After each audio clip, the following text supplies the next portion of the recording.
सर्वमंगलमांगल्यं सर्वकल्याणकारिकं प्रधानं सर्वधर्माणां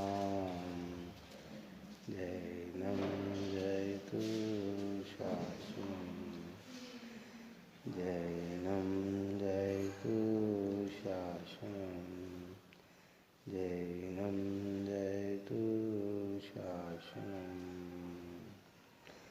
नमोऽस्मै साराय सानुभूत्या चकाचके चित्स्वभावाय भावाय सर्वभावान्तरचिते सर्वभावान्तरचिते सर्वभावान्तरचिते।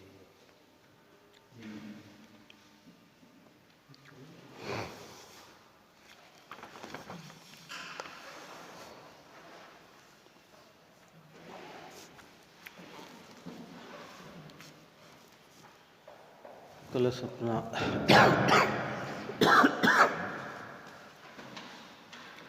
153 नंबर का कल चल रहा था।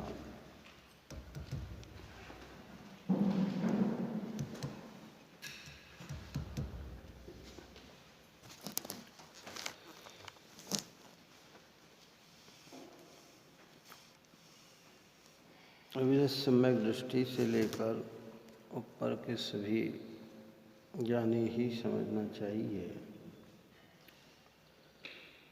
उसमें से अविरत सम्यक दृष्टि, देश विरत सम्यक दृष्टि और आहार विहार करने वाले मुनिराज मुनियों के बाह्य क्रियाकर्म होते हैं, तथापि ज्ञान स्वभाव से अचलित होने के कारण निश्चय से वे बाह्य क्रियाकर्म के कर्ता नहीं हैं।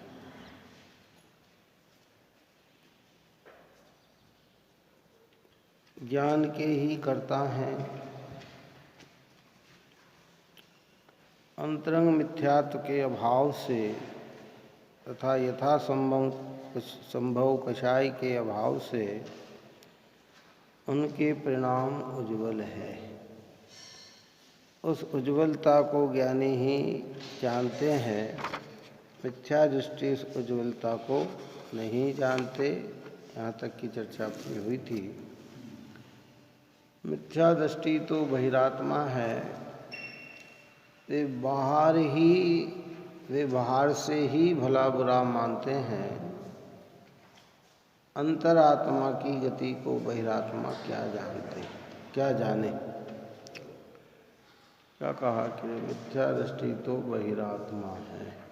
बहिरात्मा अर्थात बाहरी भार दृष्टि रखने वाला, पर से ही भला बुरा मानने वाला, पर में ही सुख दुख की कल्पना करने वाला है ना, पर में ही एकत्व कर्तृत्व स्वामित्व भोक्तत्व जोड़ने वाला, ये सब बहिरात्मा है। वह अंतरात्मा की गति को बहिरात्मा क्या जाने। जो अंतरात्मा होते हैं वो किसी भी बाह्य या परद्रव्य से आत्मा का भला बुरा नहीं जानते। अगर अपना बुरा होगा तो अपने विकार परिणाम से होगा, अपने मिथ्या मान्यता से होगा, अपने कषाय भाव से होगा। और अगर मेरा भला होगा तो अपने ही चैतन्य की अनुभवता से होगा। इसलिए ज्ञानी की दृष्टि सदा काल अपने ज्ञायक पर पड़ी रहती है, अपने ध्रुव स्वभाव पर रहती है। वह रागादिक भाव से भला बुरा या परद्रव्य की क्रिया से भला बुरा नहीं मानता है। देह की क्रिया होती है, पर देह की क्रिया से अपना भला नहीं मानता। अपना भला तो काय से है, अपने भावों से है ना। इसलिए कहा था ऊपर भजन में कि ध्येय आश्रित कर क्रिया आपको मानत शिवमग चारी।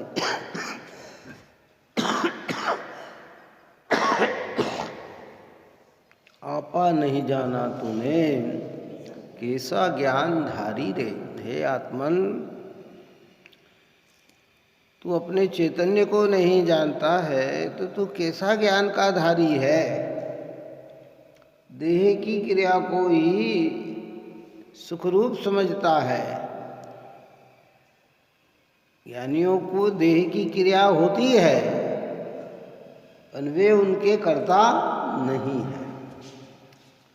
इसलिए इन बातों को कौन समझता है? ज्ञानी ही जानते हैं।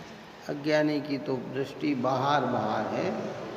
वो तो पर से ही अपना भला और पर से ही अपना बुरा मानता है।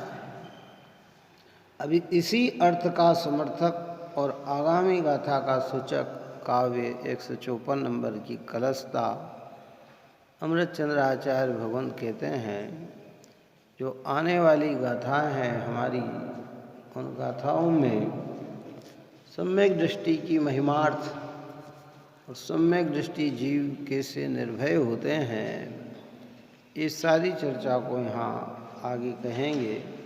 154 नंबर का कलश।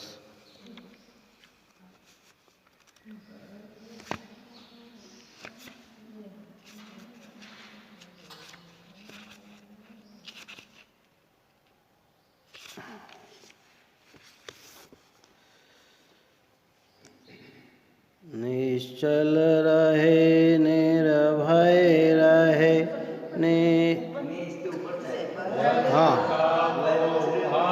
एक मिनट जल्दी मत करो, बहुत सही।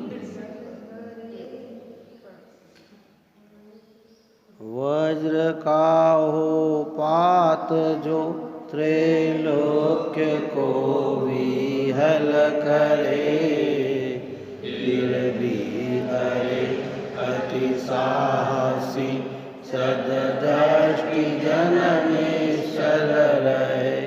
निश्चल रहे निर्भय रहे निशंक निज में ही रहे। निसर्ग ही निज बोध वपुनि बोध से अच्युत रहे। क्या कहते हैं कि वज्र का हो पात्र तो त्रैलोक्य को विहल करे, फिर भी अरे अति साहसी सददृष्टि जन निश्चल रहे।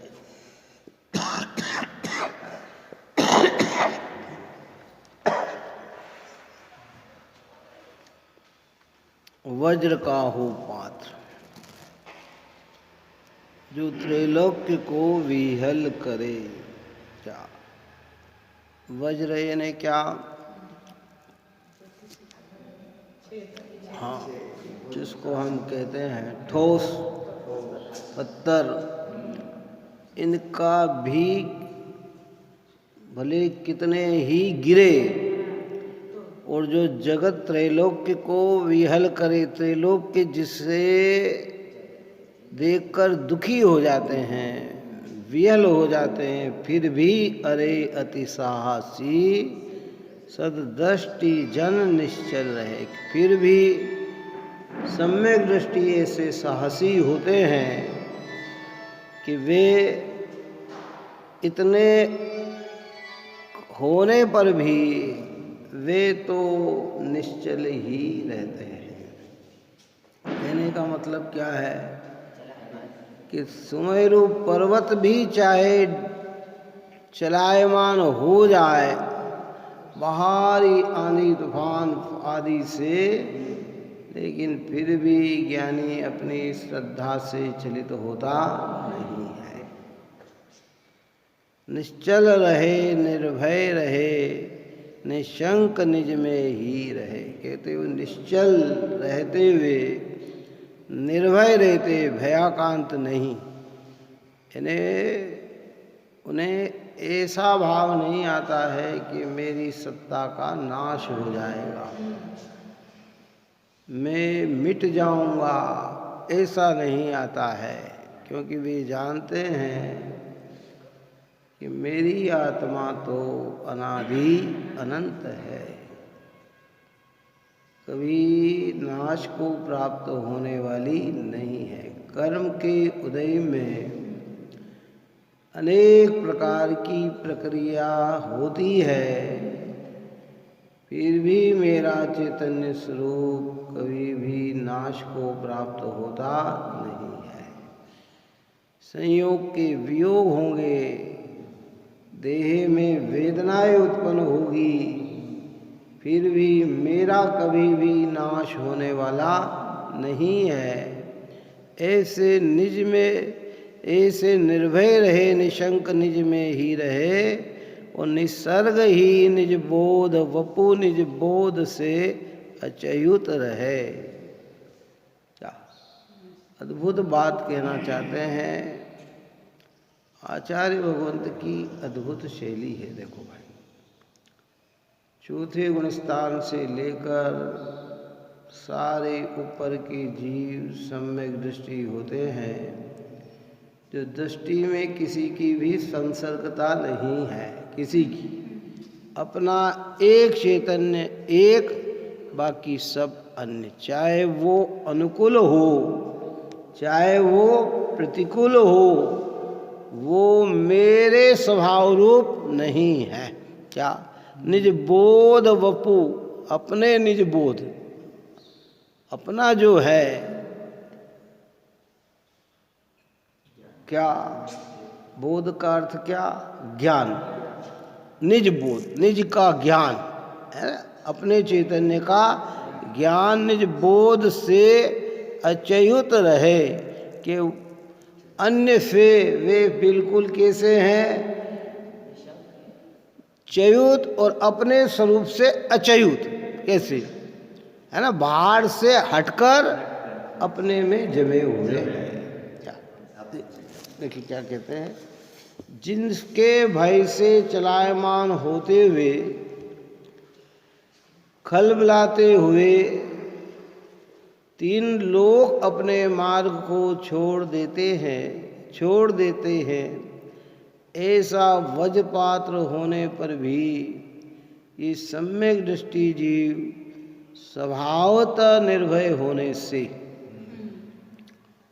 सम्यक दृष्टि जीव क्या हो गए? स्वभावतः। यहाँ स्वभावतः निर्भय का अर्थ क्या? पर्याय में उनके ऐसी योग्यता पड़ी है कि वे निर्भय है। आगे क्लास चलेंगे अष्टगुणों के, उसमें निशंकपने में सम्यक दृष्टि को 7 प्रकार के भय नहीं होते हैं, है ना? उसकी चर्चा करेंगे। आप और हम क्या है? भयभीत हैं।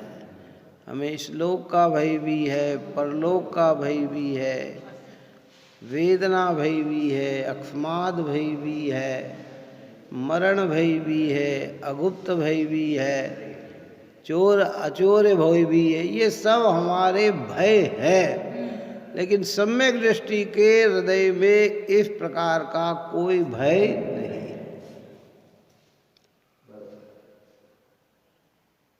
कि स्वभावतः निर्भय होने से समस्त शंका को छोड़कर, शंका यानी भय को छोड़कर, स्वयं अपने को, आत्मा को, जिसका ज्ञान रूप शरीर अबद्ध है ऐसा जानते हुए ज्ञान से च्युत नहीं होते, ऐसा परम साहस करने के लिए मात्र सम्यक दृष्टि ही समर्थ है।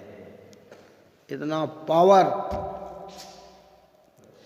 सम्यक दृष्टि चौथे गुण स्थान वाले भी है, सम्यक दृष्टि पंचम गुण स्थान वाले भी है, सम्यक दृष्टि छठे गुण स्थान वाले भी है, और ऊपर के भी सारे सम्यक दृष्टि हैं। जब एक चौथे गुण स्थान में इतनी दृष्टि में निर्भयता है, तो आगे आगे की निर्भयता तो और पवित्र होती है। क्या? कि समस्त शंका को छोड़कर, समस्त भय को छोड़कर, देखो दृष्टि की अपेक्षा निर्भय है। हाँ, उसकी चर्चा कलश में करेंगे, गाथा में करेंगे। हाँ, ये जितने भय की चर्चा कर रहे हैं ना, दृष्टि में भय। परिणति में तो यथा योग्य भय होता है ना, लेकिन क्योंकि निर्भय परिणति में भी पूरी तरह से अगर कोई दिखते हैं तो मुनिराज दिखते हैं, है ना, लेकिन दृष्टि में निर्भय कौन हो गए कि सम्यक दृष्टि हो गए, है ना। इस समस्त शंका को छोड़कर स्वयं अपने आत्मा को, जिसका ज्ञान रूप शरीर अबद्ध है ऐसा जानते हुए, ज्ञान रूप शरीर कैसा है? अबद्ध, किसी के द्वारा किसी प्रकार का नुकसान उसे होता नहीं है, कोई बांधा नहीं जाता है, कोई उसे व्यवहार से कहते कि इनने कष्ट दिया, आत्मा को तो कोई छू ही नहीं सकता है भाई, है। ज्ञान से चयुत नहीं होते, ऐसा परम साहस करने के लिए मात्र सम्यक दृष्टि ही समर्थ है। देखो इसमें शब्द में क्या किया? सम्यक दृष्टि ही। अगर इसी का अर्थ बदलकर ये कहते कि ऐसा परम साहस करने के लिए मात्र सम्यक दृष्टि भी है, तो अर्थ क्या आ जाता कि मिथ्या दृष्टि भी ऐसा साहस कर सकता है ना। लेकिन जब ही का प्रयोग किया तो दूसरे में ऐसा साहस होता ही नहीं है। इस तत्व को समझकर हमारे देश की सीमा को या देश के लिए लड़ने वाले सैनिक भी मृत्यु से नहीं डरते। काहे से नहीं डरते? उनमें भी इतना साहस होता है कि भी मृत्यु से नहीं डरते है, पर उनका प्रेम होता है देश के लिए, कि मैं देश के लिए मर भी जाऊं तो कोई चिंता की बात नहीं। लेकिन ज्ञानियों का प्रेम अपने चैतन्य के प्रति होता है। किसके प्रति? जो वास्तविक हमारा रूप है, काय का रूप है, और वे देश के लिए लड़ते भी हैं तो उसके पीछे उनको कई चीज़ों की चाह है। क्या है? लेकिन सम्यक दृष्टि को किसी चीज़ की चाह नहीं है। वो इसलिए नहीं कि ये होगा तो ये, कि कोई चाह नहीं, उसे तो एक निज बोध है। देखिए भावार्थ कहते हैं, सम्यक दृष्टि जीव निशंकित गुण युक्त होते हैं, निशंकित गुण युक्त होते हैं। इसलिए चाहे जैसे शुभाशुभ कर्मोदय के समय भी वे ज्ञान रूप ही परिणमित होते हैं।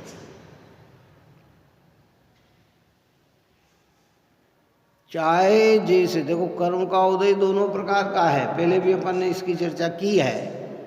शुभ का भी कर्म का उदय और अशुभ का भी, चाहे जैसे, जिसकी चर्चा में अपन ने कहा था कि पुण्य का उदय, अगर शुभ का उदय हो सम्यक दृष्टि को तो इंद्रादि पद मिल जाते हैं, चक्रवर्ती आदि पद मिल जाते हैं, भोगभूमि आदि मिल जाती है। और अशुभ कर्म का उदय हो तो नरक भी मिल जाता है। काय का? जैसे श्रीनिक महाराज को नरक भी मिल गया है। अब चाहे जैसे कर्म का उदय है, और यहाँ लौकिकता में भी अनेक अनुकूलताएं और प्रतिकूलताएं होती है क्या? इसलिए चाहे जैसे शुभाशुभ कर्मों के उदय के समय भी वे ज्ञान रूप ही परिणमित होते हैं। वे अपने को कैसा अनुभव करते हैं कि मैं तो ज्ञान रूप ही हूँ, मेरे अंदर पर का प्रवेश नहीं, और जो मेरे अंदर है वो कभी बाहर निकलता नहीं। मैं तो सदाकाल ज्ञान रूप ही हूँ। ऐसी अनुभूति करने से, वे पर से भला बुरा न मानने से निशंक होकर अपने ज्ञान में ही प्रवर्तते हैं।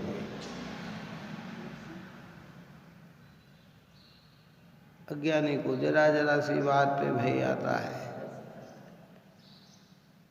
अच्छा, भय आना यानी अपनी सत्ता को नाश मानने वाला जैसा समझता है। क्या समझ, मैं मर जाऊंगा मतलब मैं नष्ट हो जाऊंगा। अरे भाई, तू कभी भी नष्ट होने वाला नहीं है। तेरे अंदर अस्तित्व गुण पड़ा हुआ है, तुझे किसी ने बनाया नहीं है, कोई तेरा विनाश कर सकता नहीं है। पर्याय तो उपजी है तो पर्याय विनसेगी, लेकिन तेरा चैतन्य कभी भी उत्पन्न नहीं हुआ है तो कभी भी विनाश होने वाला नहीं। कब रहती है ऐसी श्रद्धा उनकी? हमेशा रहती। पुण्य के उदय में भी रहती है और पाप के उदय में भी रहती, चाहे जैसे कर्मों का उदय है। निर्भय होते हैं, स्वभावतः निर्भय होते हैं। इसलिए हमारे यहाँ कहते हैं ना, कोई बुरा कहो या अच्छा, लक्ष्मी आवे या जाए, लाखों वर्षों तक जीऊं या मृत्यु आज ही आ जाए, अथवा कोई कैसा भी भैया लालच देने आए, तो भी न्याय मार्ग से मेरा कभी न पद डिग नहीं। कोई भय दिखाए, लालच दे, तो भी कहते कि नहीं। वहाँ व्यवहारिक न्याय मार्ग और अंतरंग का निश्चय का न्याय मार्ग ये कि मैं तो कैसी भी अवस्था हो, मैं तो चैतन्य चैतन्य और चैतन्य ही हूँ, ज्ञान मात्र ही हूँ, है।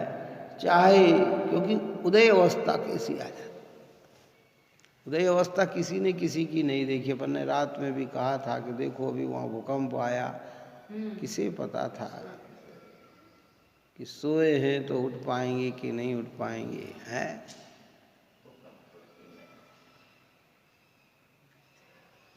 अकस्मात भय कहते हैं इसको, ज्ञानी। और ऐसा अचानक कुछ नहीं, अचानक कुछ नहीं होता। आप और हमारे ज्ञान के आधार से अचानक है, सर्वज्ञ के ज्ञान में कोई अचानक नहीं है। जिस द्रव्य का जिस क्षेत्र में, जिस काल, जिस भाव, जिस निमित्त, जिस पुरुषार्थ पूर्वक जो जो कार्य होना है वह अपने क्रम पर हो रहे हैं, हुए थे, होते रहेंगे। बदलाव आने वाला नहीं। बदलने का भाव आता है, पर बदल सकता हूँ ऐसी मान्यता ज्ञानियों की नहीं होती है। अच्छे हो जाए, ये हो जाए, ये हो जाए, ऐसा विचार आ सकता है, लेकिन कार्य तो अपने क्रम, अपने समय पर ही होता है। एक समय ना आगे ना एक समय पीछे, जिस समय जो कार्य होना है वही होता है। ऐसे विश्वास के द्वारा सम्यक दृष्टि निशंक हो जाता है, निर्भय हो जाता है कि चाहे जैसे शुभाशुभ कर्म का उदय हो, वह अपने ज्ञान स्वरूप से च्युत नहीं। अपने को कैसा मानता है? ज्ञान शरीरी है। चिन्ह मूरत, बिन मूरत चिन्ह मूरत। बिन मूरत कहकर अरूपी कहा, चिन्ह मूरत कहकर चैतन्य की मूर्ति कही। आत्मा कैसा है? बिन मूरत चिन्ह मूरत अनूप। चेतन को है उपयोग रूप, बिन मूरत चिन्ह मूरत अनूप। है कि उपयोग स्वरूप बिन मूरत, यानी स्पर्श रस गंध वर्ण वाला नहीं, और चिन्ह मूरत यानी चैतन्य की मूर्ति है, जिसको हम ज्ञान शरीरी कहते हैं। भगवान सिद्ध को ज्ञान शरीरी कहा। ज्ञान शरीरी त्रिविधि कर्मल वर्जित सिद्ध महंता, ते हे अमल निकल परमात्म भोगे सर्व अनंता।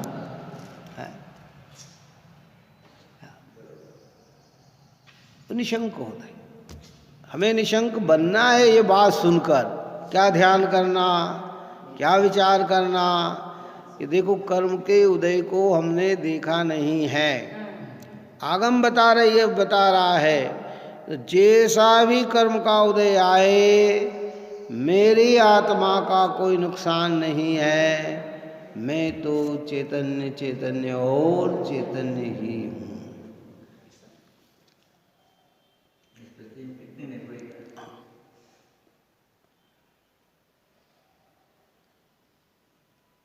इस चैतन्य के बल पर, पावर पे ही जब वैराग्य बढ़ता है तो गृहस्थ जीवन का भी परित्याग हो जाता है और मुनि जीवन धारण करके वन खंडादिक में वास हो जाता है।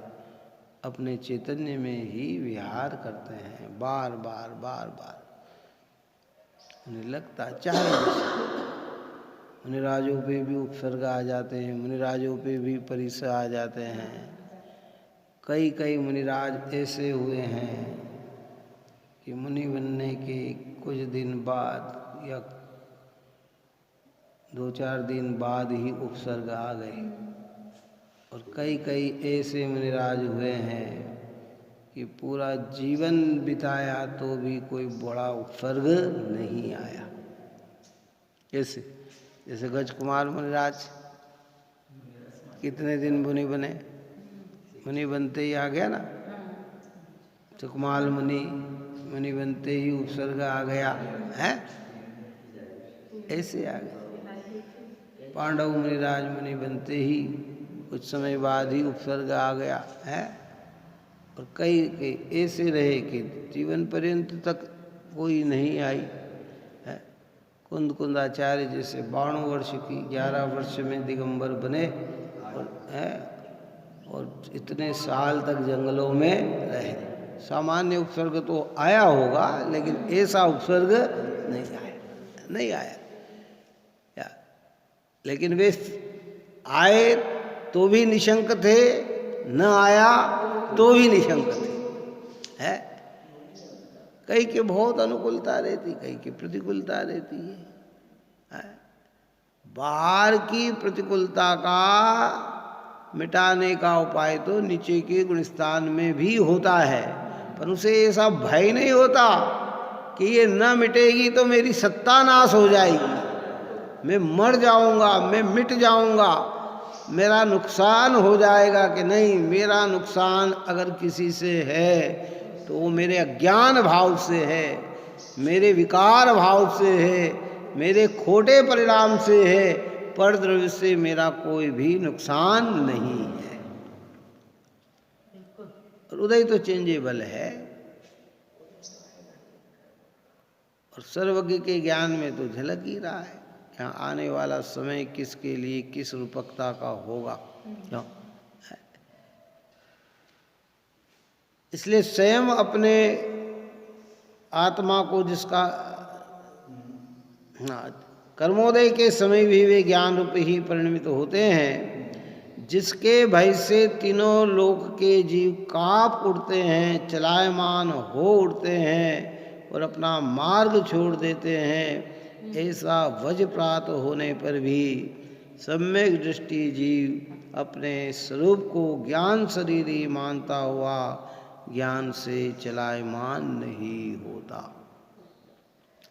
कैसा मानता अपने कि मैं तो ज्ञान स्वरूप, इसलिए दृष्टि में उससे चलायमान नहीं होता। जिस भय से तीनों लोक के जीव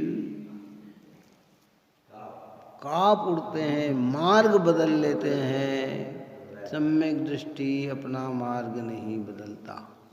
देखो कई प्रकार के दृष्टांत शास्त्रों में आते हैं।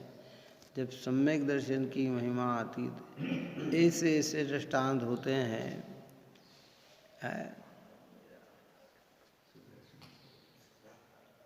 पूरे धन दौलत को छोड़कर, नगर को छोड़कर अपने धर्म की सुरक्षा के लिए निकल जाते हैं।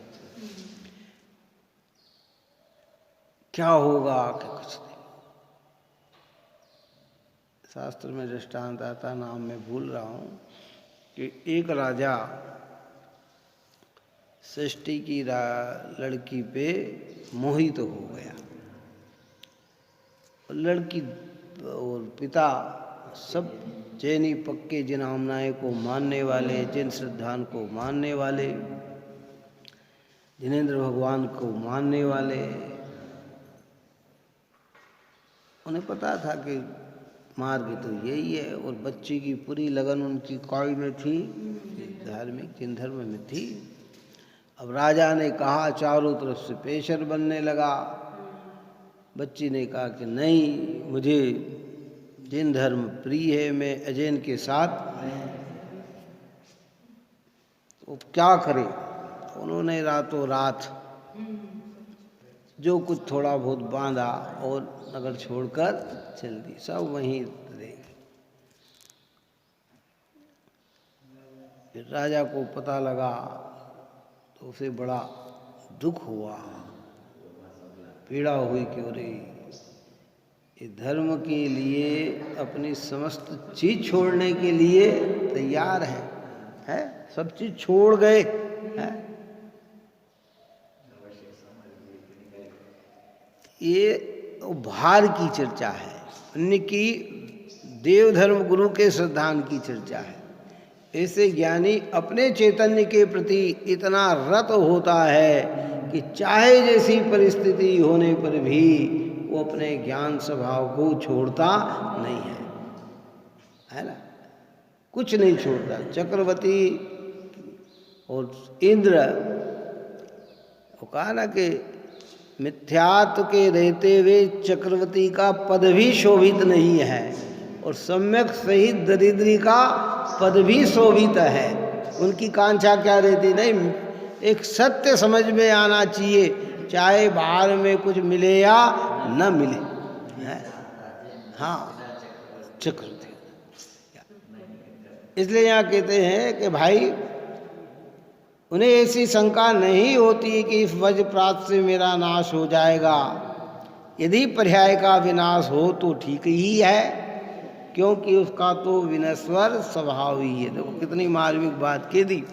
और पर्याय का विनाश हो तो ठीक ही है। क्यों ठीक है? कि इसका स्वभाव ही क्या है, ये तो विनश्वर है। आज नहीं तो कल, कल नहीं तो परसों, परसों नहीं तो नरसों, ये तो विनाशिक होने वाली ही है। इसलिए पर्याय का रस नहीं लेना, पर्याय को जानना। रस किसका लेना?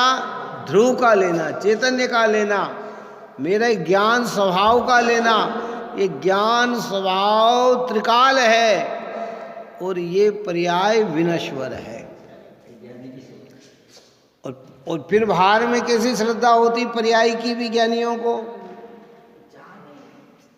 कि अगर इसका विनश्वर का समय आ गया है तो कोई रोक नहीं सकता, और अगर इसका समय नहीं आया है तो कोई मार नहीं सकता।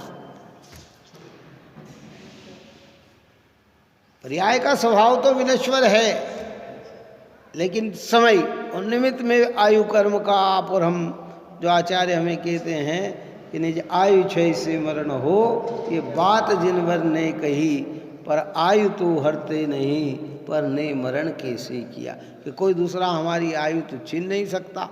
आँख से ऐसा दिख रहा है कि ये मार रहा है, लेकिन ये नहीं मार रहा है। मरेंगे तो आयु के क्षय से ही मरेगा। कैसे?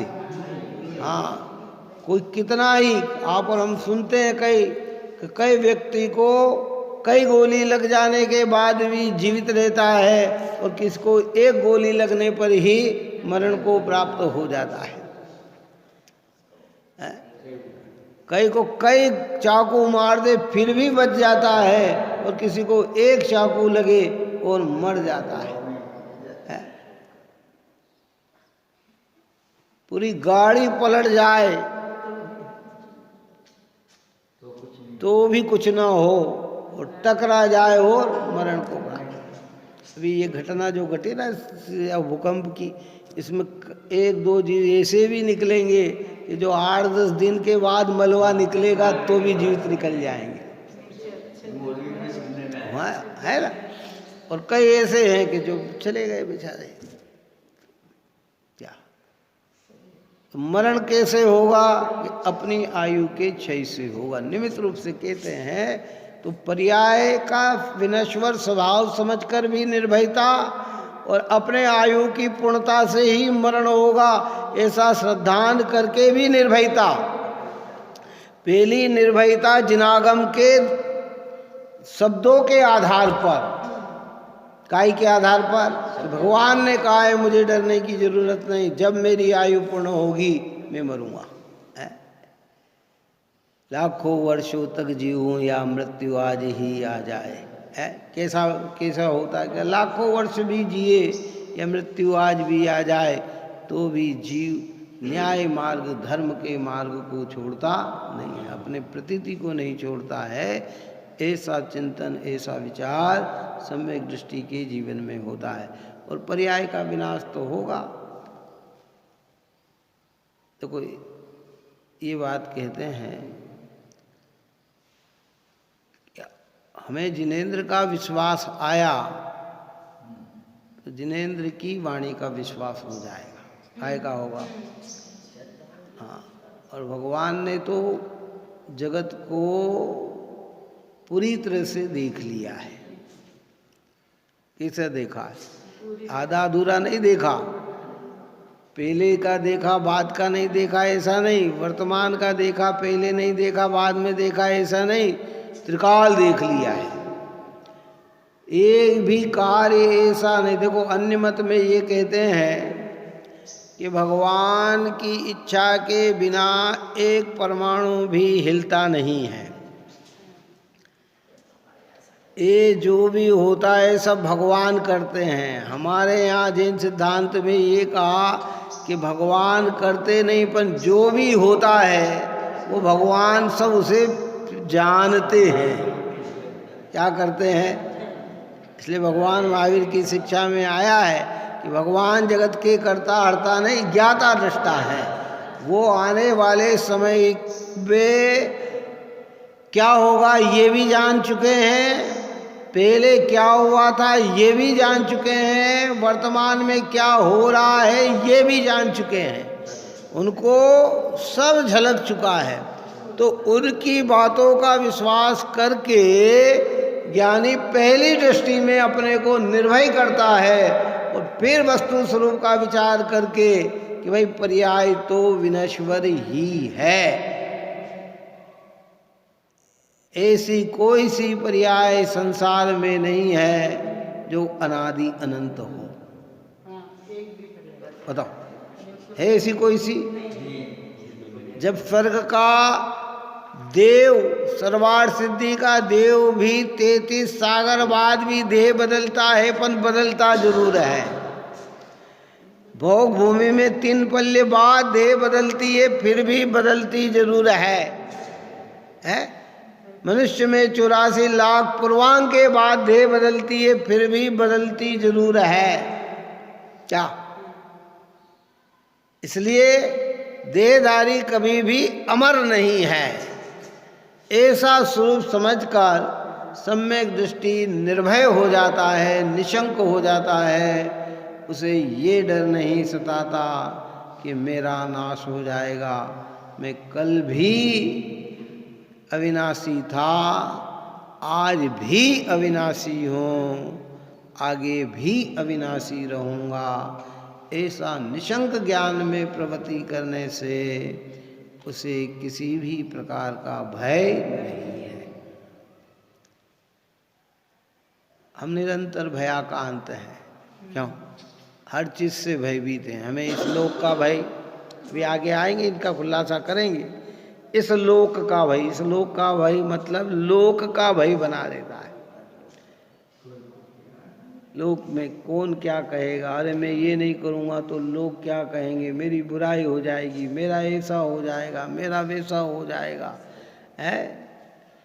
परलोक का भय बना देता, मैं कहाँ जाऊँगा, मेरा क्या होगा, अरे कहाँ क्या जाएगा, जैसा किया है वैसा पाएगा और जाना कहाँ है। अपना स्वभाव तो हमें छोड़ना है नहीं। क्यों?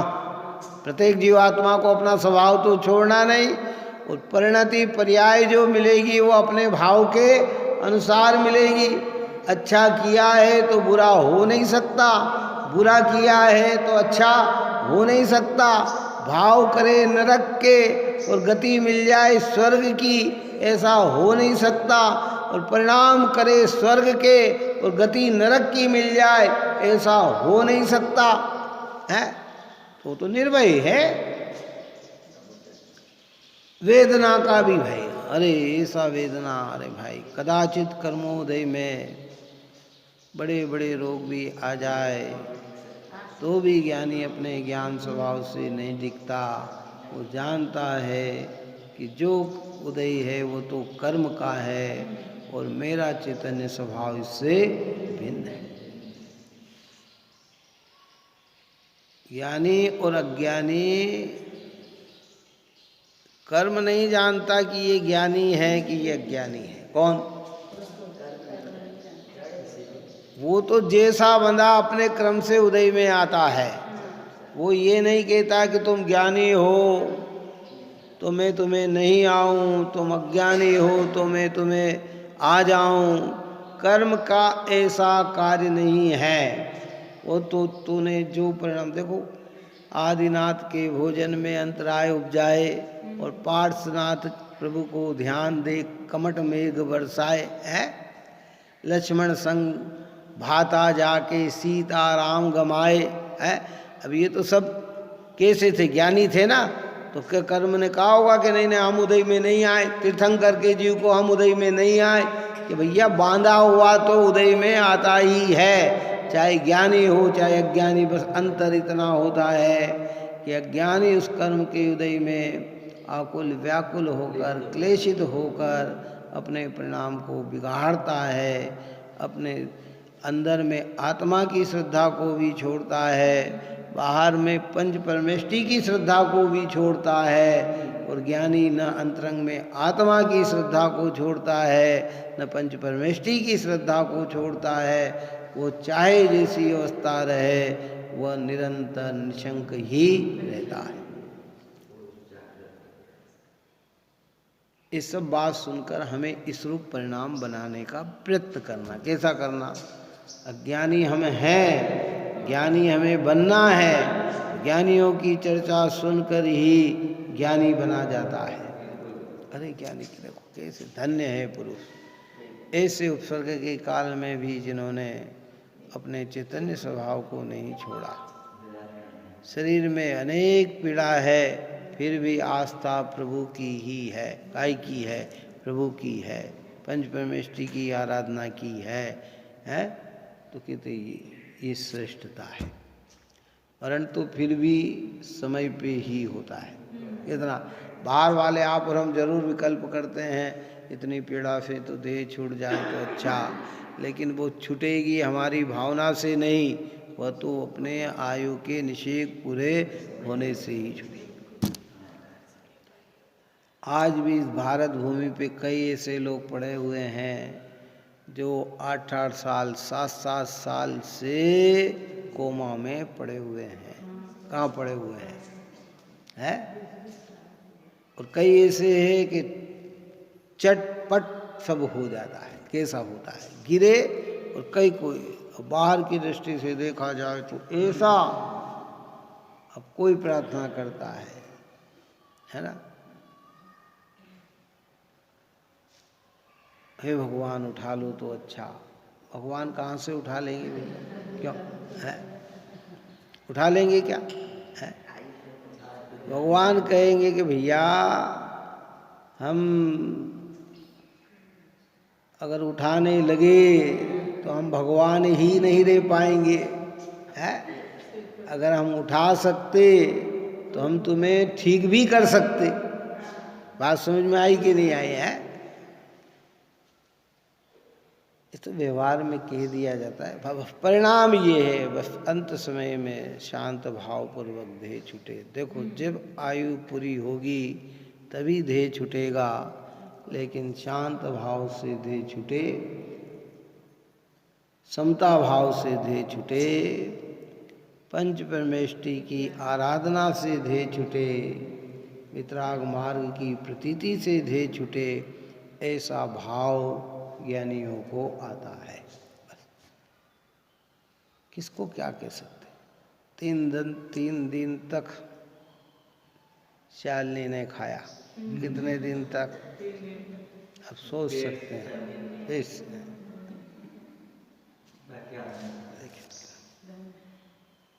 अरे भी जल्दी है हमारे, इसलिए का समाधि मरण में कहते हैं जीने की हो न वांछा, मरने की हो न ख्वाहिश है। जल्दी मरने का भी नहीं सोचना और अधिक जीने का भी नहीं सोचना, क्योंकि ये आप और हमारे हाथ की चीज नहीं है। एक समय न इधर न एक समय उधर हम सोचते कि नहीं साहब अभी तो है बहुत ज़्यादा समय जीऊँ कि नहीं भाई, तो जी नहीं सकता जितने है। हाँ बस जो समय है वो भगवान की आराधना में लगे, आत्मा आराधना में लगे, तत्व आराधना में लगे, दूसरों के हित में लगे, बने जहाँ तक इस जीवन में औरों का उपकार करे है। ये भावना रहे। लेकिन जीना तो कितना है उतना ही, और बड़े से बड़ा रोग भी आ जाए तो भी जल्दी मरण की नहीं सोचना, मरण की नहीं सोचना। इस समय में हमारा उपयोग धर्म में कैसे लगे वो प्रयत्न करना। क्या क्या प्रयत्न करना? ऐसा नहीं कि मैं मर जाऊं, तो मर के क्या हो जाएगा भाई? बोल, मर के क्या हो जाएगा?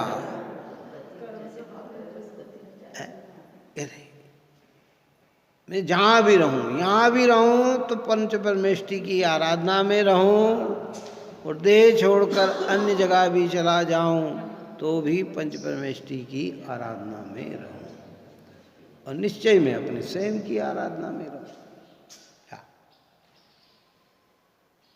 परिणाम तो हमें ही बनाना है। देखो अपन एक अंतिम बात के पूर्ण, जब आग लग जाती है और कुआं खोदने जाते हैं तो तब तक तो आग सबको नष्ट कर देती है, और पहले से ही कुआं खोद के रखा हुआ हो और फिर आग लगे तो क्या होता है? ये बुझ जाती है। आप और हमारे घर में पुराने समय में तो कुएं होते थे ना, आजकल होल हो गए हैं, या टंकी में पानी है और कहीं आग लग गई तो टंकी का चालू किया और प्रेशर मारा कि आग क्या होगी? बुझ जाएगी।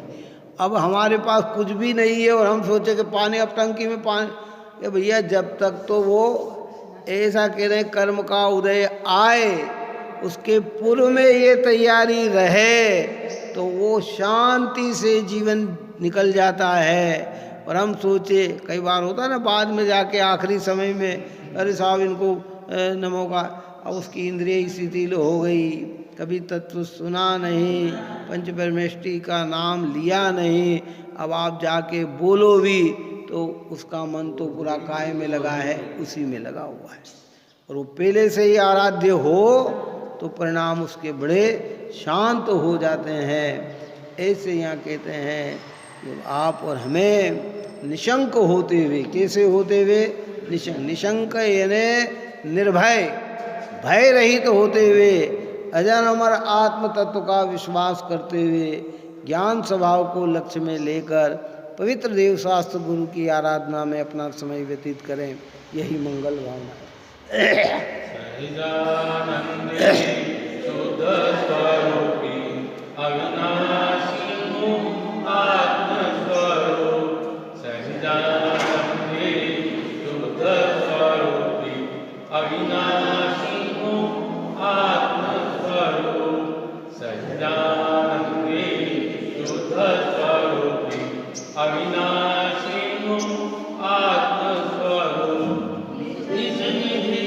निज में बसाई